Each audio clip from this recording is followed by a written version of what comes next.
I'm gonna make some calls to my colleague in Manila. I suggest you take Luis to him. Let's not waste any time. Pumunta tayo ng Manila kung kailangan pumunta. Wala kang pwedeng gawin para mapalitan tong sakit na nararamdaman ko sa pagkawala ni Blanca. Si Blanca lang ang gusto ko. Siya lang ang paborito ko dahil siya lang ang tanging anak ko. This pretty girl, Blanca, is my adopted daughter. Mare, hindi ba delikadong mag-ampo ng kung sino-sino lang? Hindi mo naman alam kasi kung anong dumadaloy na dugo dyan sa batang yan. Baka mamaya ang ama kriminal, magnanakaw. Nay ko po!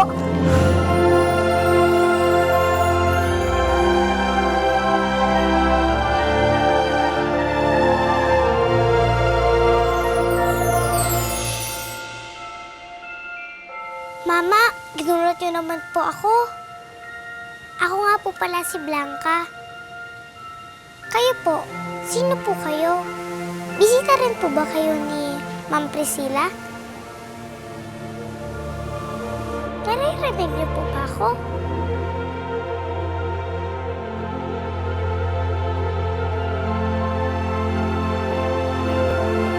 Mama! Hey! You stop that! Ikaw hindi ka talaga nakakuha ng isang sabi. So, you to stop it! Umalis ka dito. Nagpapakilala lang naman po ako sa kanya. Kaya lang, hindi po siya sumasagot. Pipit-pingi po ba siya? No, stupid. He's in shock.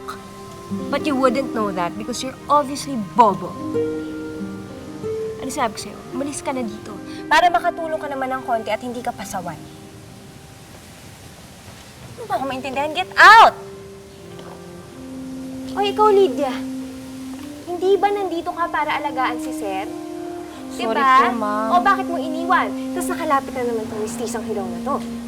Sorry po. Sorry ka lang, sorry. Excuse me. Is everything okay?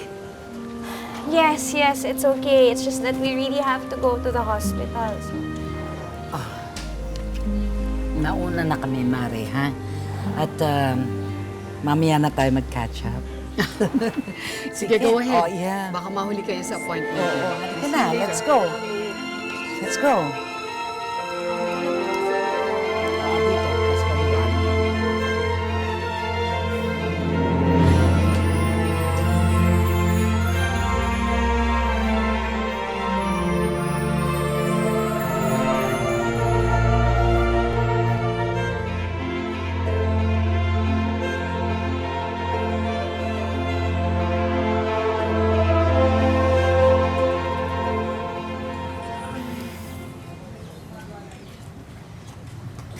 Magandang umaga po, Nay!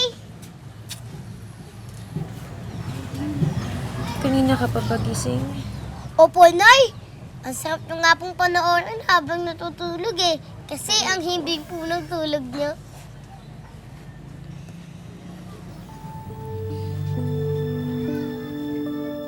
Wala kang pwedeng gawin para mapalitan tong sakit na nararamdaman ko sa pagkawala ni Blanca. Si Blanca lang ang gusto ko. Siya lang ang paborito ko dahil siya lang ang tanging anak ko. Alam ko, mas mahal niyo po sa Ate Blanca. Pero kahit ganun, hindi pa rin po ko titigil. Sa pagbabawal na maglasing kayo.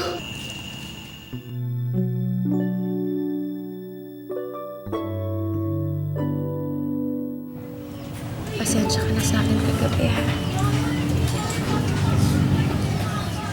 Wala kasi ako sa sarili ko, eh. Kung meron man akong nasabi na ikinasama ng loob mo, patawarin ko po. Okay lang po yun, Nay. Huwag niyo na pong alalahanin yun. Alam ko naman po, naintindihan ko kayo. Kasi gising po kayo. Sana po, na po kayo ulit uminom. Para hindi na po mangyari yung kagabi. Pasensya ka na lang, ha? Pag naaalala ko kasi ang Ate Blanca mo, nararamdaman ko yung sakit ng pagkawala mo. Kaya dinadaan ko na lang sa inom. Ako Nakakaloka rin po. Nilulungkot kapag naisa si Ate Blanca. Pero, lalabanan ko lang po yun. Ikaw po, kaya niya din po yun nang walang alak. Ikaw pa?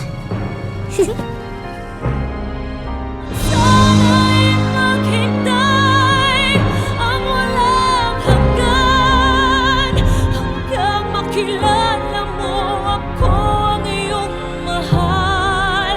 Baka ko matutuhan kita'y kalimutan. These are the scanned images of your son's brain, Mrs. Buenaluz. You'd be happy to know na wala kaming na-detect na hemorrhage o tumor sa utak ni Luis. Ang ibig niyo sabihin, walang diferensya ang anak ko. Tama ba? Physically, there's none, but his mental state is another matter. Palagay ko grabe yung naranasan na emotional and physical trauma ng pasyente. Kaya ngayon nakakaranas siya ng matinding emotional shock. Ma'am Priscilla? Sino po yung lalaki kanina sa garden?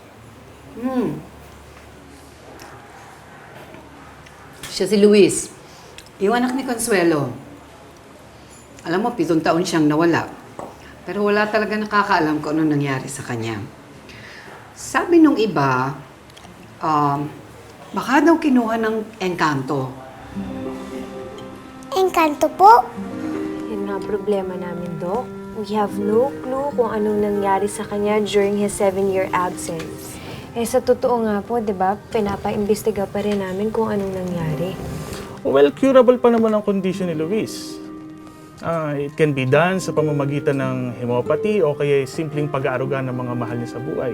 Alam niyo, importanteng ipadama sa pasyente yung kinakailangan niyang safety and concern para madali siyang makarecover. Alam mo, sa probinsya, meron pa mga naniniwala sa engkanto. Pero walang nakakaalam kung talagang kinuha nga si Luis ng engkanto. Kaya lang, nagulat silang lahat nung pagkaraan ng 7 taon, bigla na lang nagpakita si Luis. Kawawa naman, parang medyo kulang na yung pag-iisip niya. Punong-puno ho ng pagmamahal ng ina ang aking anak. Tita, baka naman kasi hindi po enough yun. Baka kailangan ni Luis ng romantic affection. Kayang-kaya ko po yun ibigay sa kanya eh. With my help, gagaling si Luis.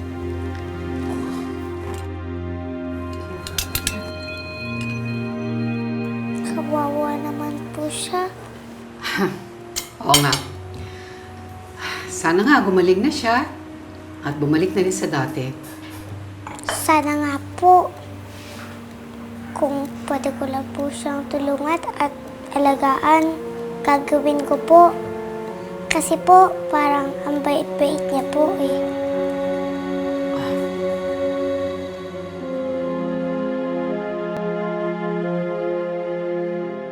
Luna, anak, hindi na tayo pwede magtagal dito. Dalihan mo. Oh, Nay! Iwan mo na yan. Halika na. Dito, Luna.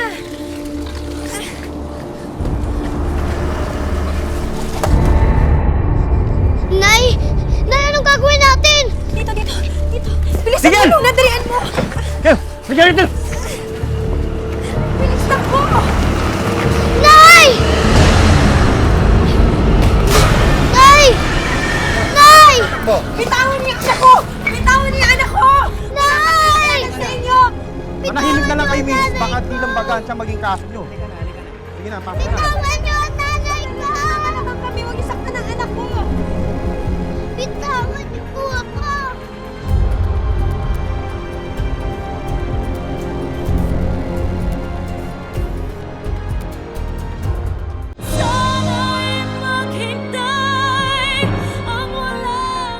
Bakit doon kayo natutulog sa bangketa nitong bata?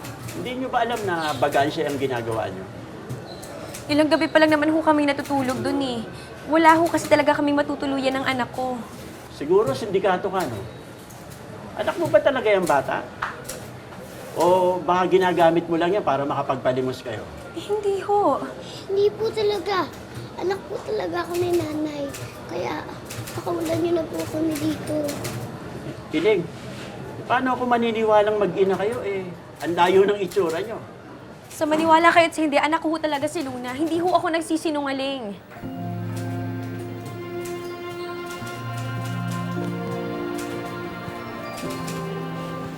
Excuse me po, Sargento.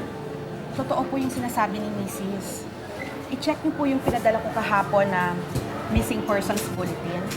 At makikita niyo po na pareho ang description na nakasaad doon.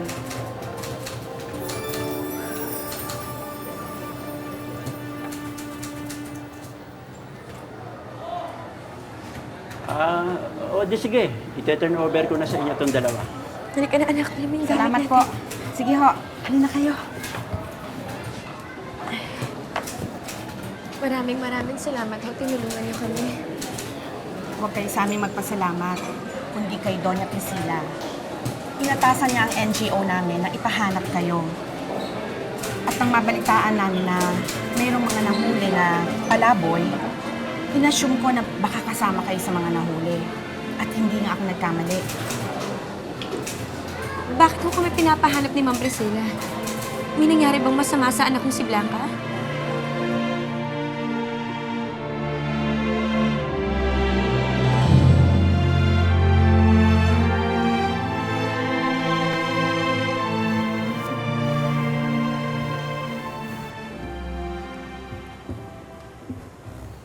Blanca? Oo. Bakit ka malungkot? Baka hindi na po talaga pupunta dito sila Inay at Luna. Baka kinalimutan na po nila ako. Hindi naman siguro. Pwede ka ba namin kalimutan, Ate Blanca? Luna?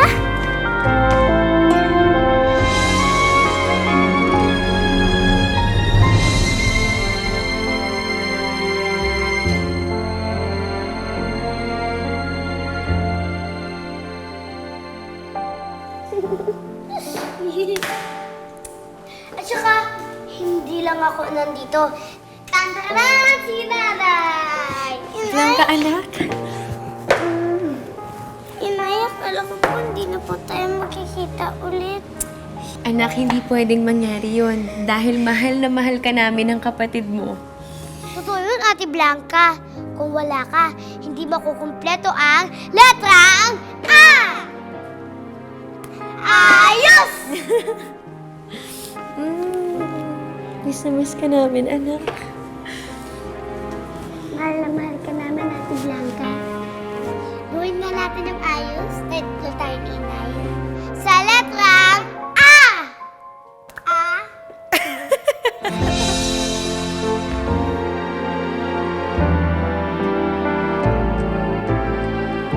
Ate Blanca!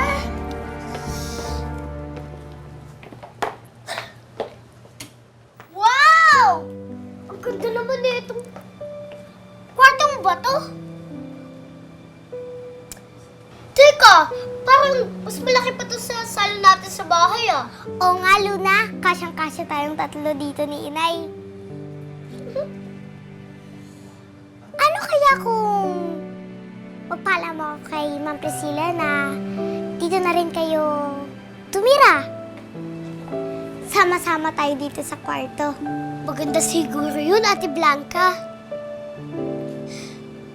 Kaya lang, siguro hindi talaga papayag si Ma'am Priscilla. Bakit naman hindi? Kasi ikaw lang inampun niya. Kaya ikaw lang gusto niya. Pero paano na kayo ni Inay? Saan na kayo titira ngayon? Luna, anak, bilis takbo! Nay! Nay! Nay! Huwag ka mag-alala, Ate Blanca. Kakahanap din kami ng tirahan ni Inay. Luna, ikaw muna bahala kay Inay. Pag magaling na ako, babalik din ako sa inyo. Hindi na ulit tayo magkakahiwalay. Oo, pangako ko rin. Hindi ko papabayaan si inay.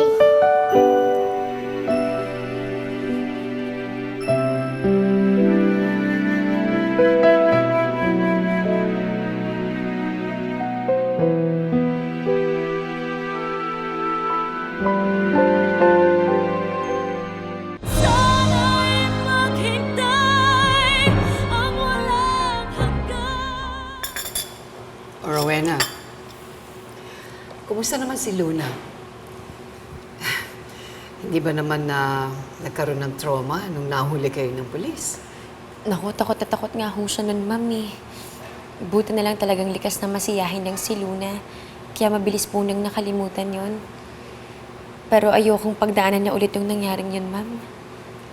Eh kaya nga, dapat hindi kayo natutulog sa bangketa. Unang-una iha, bawal yun. Pangalawa, delikado. Lalo na pareho kayong babae. Alam ko naman ho yun. Kaya lang wala ho talaga kami ibang matutuluyan eh.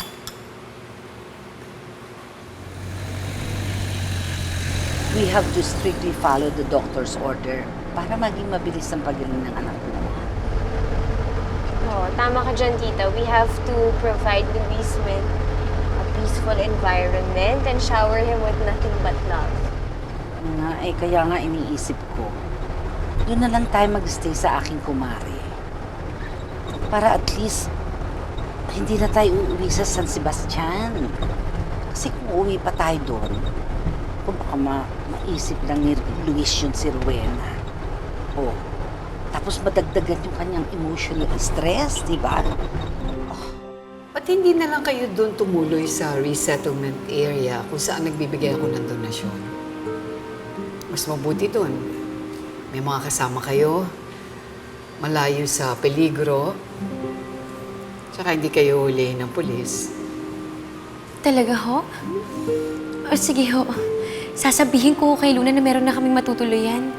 Maraming salamat po, ma'am.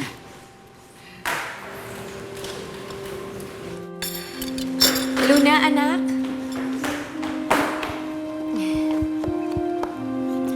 Sabi ni Ma'am Priscilla, hindi na daw tayo magpapalaboy-laboy. May matutuluyan na tayo. Talaga po, Nay? Thank you po, Ma'am Priscilla. Sa letrang A. Ayos! Okay naman sa akin yun, tita, kasi mabait naman si Tita Priscilla at mukha namang magkakasundo kami. Problema ko lang dun yung bata, yung ampon niya, yung mistisang hilaw. Ayoko yun, mabigat yung loob ko dun sa bata eh.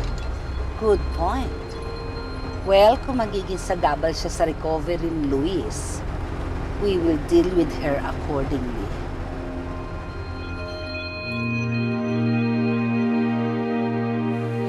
Eh di, papahatid ko na kayo sa driver. Salamat po, ma'am. Blanca, anak. Aalis na muna kami ng kapatid mo, ha? Nay, aalis po kayo agad? Oo, huwag kang mag-alala. Hindi naman itong huling pagkakataon na magkikita tayo eh. Dadalaw kami ulit ni Luna. Babalik po kayo, ha? Oo, anak. Pangako yan.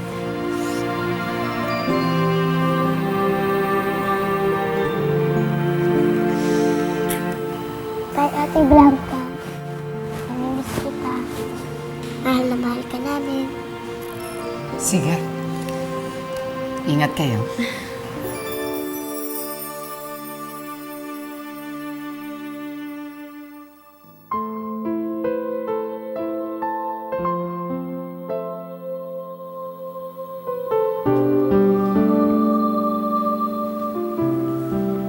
Halika na, Luna.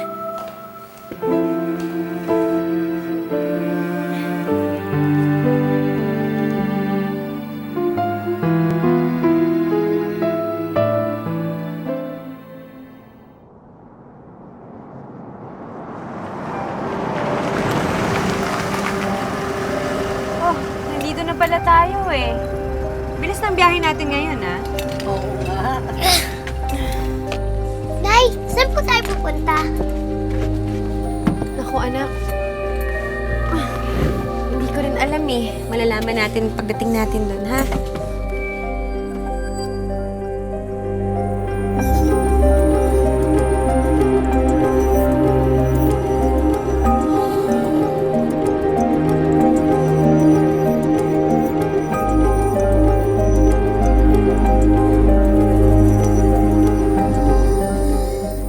Sana'y maghintay ang walang hanggan.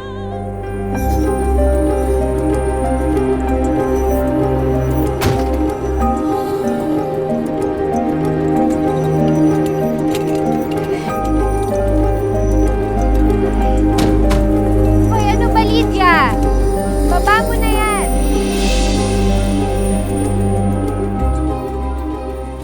Faster, my God, it's raining. Tapos ganyan pa kayo.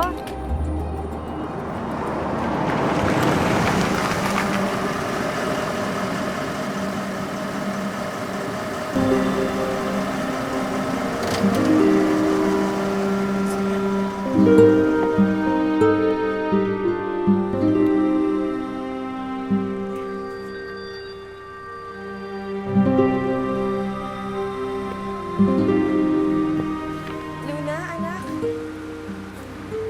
Ang gamit natin. Salamat.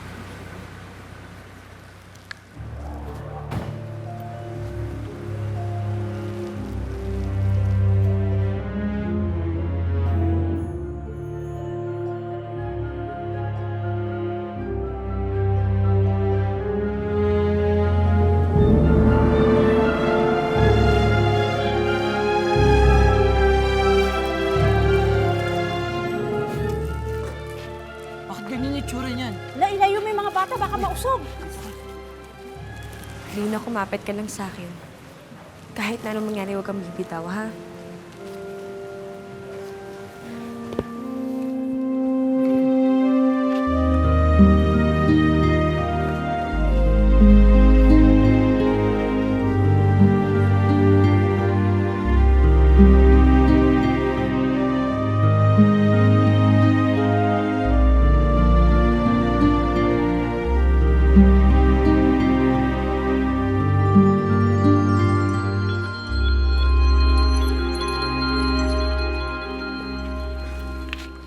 Nay, kaya niyo po ba maglakad? Anak, hindi tayo pwedeng huminto eh. Lumalalim na yung gabi, kailangan nating makahanap ng matutulugan. Teka, Nay. Ito po, oh. Hoy! Hoy! Hindi kayo pwede dito, ha? Mahalap kayo ibang lugar. Eh bakit? Bakante naman to ah. May mga anak kaming maliliit. Baka matakot yan ng mga kasama ko. At hindi na sila makatulog sa gabi. Eh walang yaka pala eh. Ang tapang nito, ah. Parang lalaban sa akin, ah. Eh, pinay ka naman, ah. Nay, humanap na lang po tayo sa ibang pwesto. Baka ano pa po mangyari. Ito po. Ganda, Luna.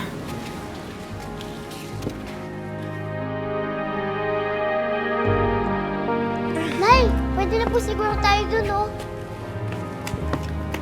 Anak, hindi ba parang madumi ata? Tsaka masikip yan para sa ating dalawa. Hindi po, Nay.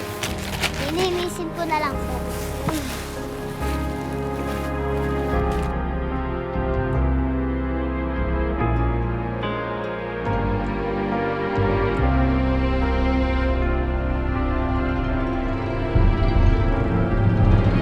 Sana'y maghintay ang walang hanggan, hanggang makilala mo ako ang iyong mahal. Baka kung matutuhan kita'y kalimutan, baka pangako ko'y dumating sa kailanman. Sana'y maghintay ang walang hanggan, sanang iyong paglingap ay muli kong matikman. Subalit kung paglimot ay di mapigilan, alalahanin mong kay tagal kita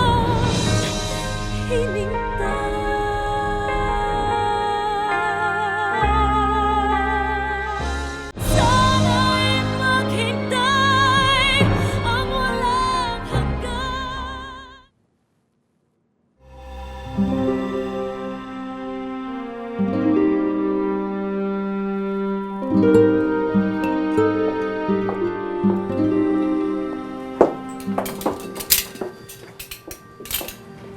ka talaga marunong kumatok?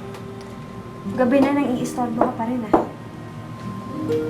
Sorry po, Tita Divine. Gusto ko lang naman po kamustahin ang lagay ni Tito. What did you call me? Tita? Don't call me Tita because we are not close. Do you understand? At saka ano bang pakailan mo sa lagay ni Luis? Bata-bata mo ba? Chismosa ka na? Sige po, bukas ko na lang po siya dadalawin, Tita. Hindi ko sa'yo, huwag mo ko tatawagin Tita, di ba? Ikaw makinig ka sa akin, ha? Makinig ka. Ayoko nakakausapin mo si Luis. Ayoko rin nalalapitan mo siya dahil kaya sa mangyari na gumaling siya, lalo lang sumasama ang lahat ng bagay dahil sa'yo. Blanca? Nasasaktan na po ako, Tita Divine. Call me Tita! Blanca?